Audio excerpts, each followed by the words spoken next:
c'est à moi pour un trophée un peu particulier, parce que pour celui-ci, il n'y a pas de vote des lecteurs, c'est le trophée du jury.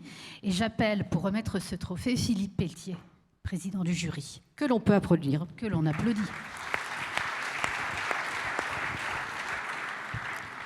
Alors pour la 5e fois, comme je le disais en introduction, le jury s'est donné le droit et le plaisir de délivrer un prix spécial. La première année, nous avions salué ce grand ministre qu'a été Louis Besson. L'année d'après, nous avions voulu reconnaître tout l'intérêt de Réinventons Paris en nommant Anne Hidalgo. Puis ça a été ce grand visionnaire et acteur du logement social qu'est André Hichet, que vous avez entendu il y a un moment.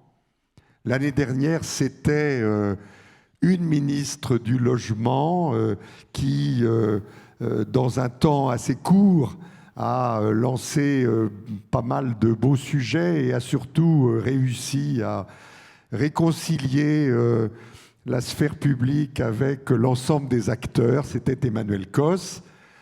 Et cette année, on s'est posé dans le jury une question en disant « Mais finalement, il y a un secteur que nous ne repérons jamais et qui pourtant est vital pour vous tous, c'est celui de la formation.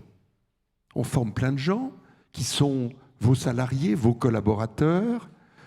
On fait en sorte que vous arriviez à un niveau d'excellence, d'expertise, de grande qualité que les tables rondes ont montré, et on ne reconnaît jamais ceux qui œuvrent pour cela.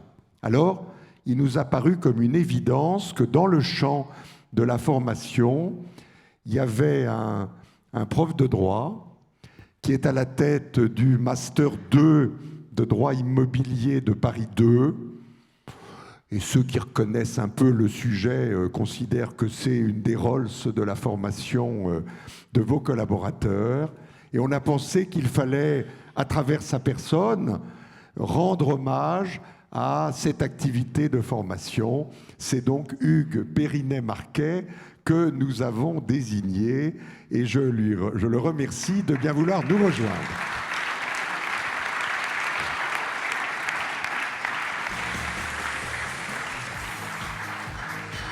Alors Hugues, j'ajoute un point en te remettant ce trophée, c'est que tu es le nouveau président du Conseil national de la transaction et de la gestion immobilière, le CNTGI, ce qui est un sujet de plus que tu ajoutes à tes activités. Merci Philippe et merci au jury. Je suis vraiment très honoré de cette distinction. Et je me suis dit, après avoir vu et entendu la liste de ceux qui m'avaient précédé, qu'ai-je de commun entre ces éminents politiques ou grands serviteurs de l'État et moi? Est-ce que c'est une évolution, une révolution, pour reprendre un thème tout à l'heure?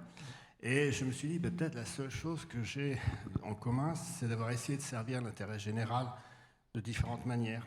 Et je crois qu'effectivement, comme universitaire, la formation de nos étudiants est quelque chose de tout à fait important en général et pour le secteur immobilier en particulier.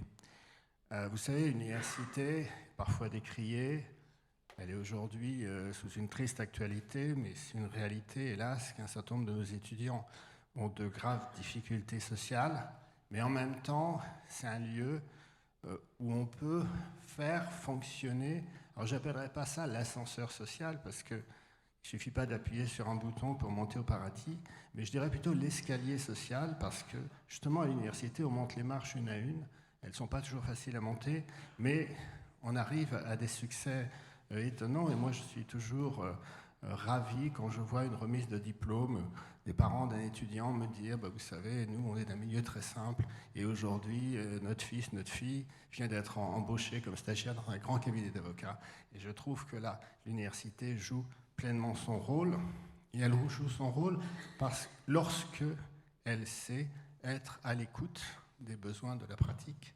Parce qu'évidemment, lorsqu'on forme vos futurs collaborateurs juristes, il faut que ces collaborateurs ils soient parfaitement aptes à leur mission, ce qui suppose que les universitaires et les professionnels qui les forment, parce qu'évidemment on a aussi beaucoup de professionnels auxquels on fait appel, soient tous parfaitement au courant des besoins de la pratique et qu'ils acceptent de les suivre. Et en tous les cas, c'est ce que l'on fait et on est absolument ravis des résultats. Puis, l'intérêt général pour un juriste, c'est aussi d'appliquer le droit et éventuellement de le faire évoluer.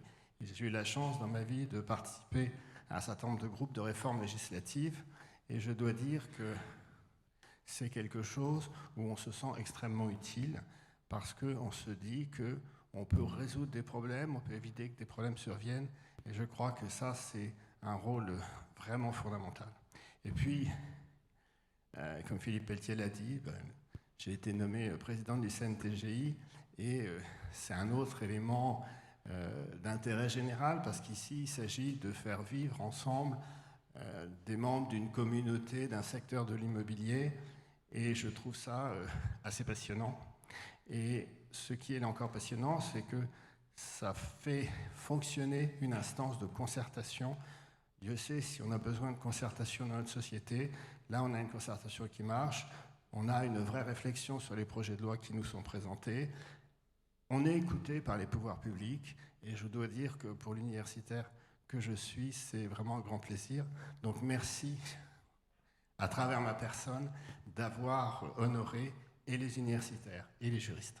Et merci à vous. Je vais vous demander de rejoindre les lauréats et de vous asseoir.